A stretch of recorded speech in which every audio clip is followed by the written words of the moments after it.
Hello and welcome to my 2-minute topic recap about Gorbachev's new thinking. Mikhail Gorbachev had become leader of the Soviet Union in May 1985. He inherited a number of problems, including low investment in the economy because the money had been spent on the arms race instead. This meant there'd been barely any economic growth in the Soviet Union and its satellite states.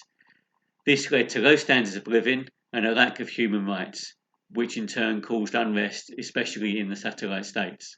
In Poland, for example, martial law had been declared in 1981 due to threats from the trade union Solidarity, and other satellite states had relied upon using the secret police to help them keep order.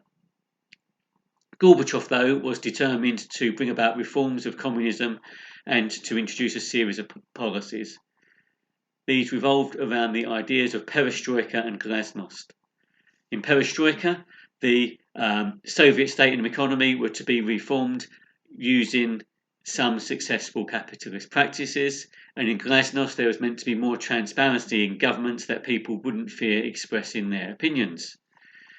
The Brezhnev Doctrine was to be dropped, there was to be less military spending, and the eventual withdrawal from Afghanistan. Gorbachev's counterpart in the USA, Ronald Reagan, felt that this gave him an opportunity to work with the USSR, and across the years 1985 to 1989 there were a series of 5 summit meetings that were aimed at reducing the number of nuclear weapons that both countries had. The first 2 of these meetings, at Geneva in November 1985 and Reykjavik in October 1986, saw no formal agreements made but good relations established.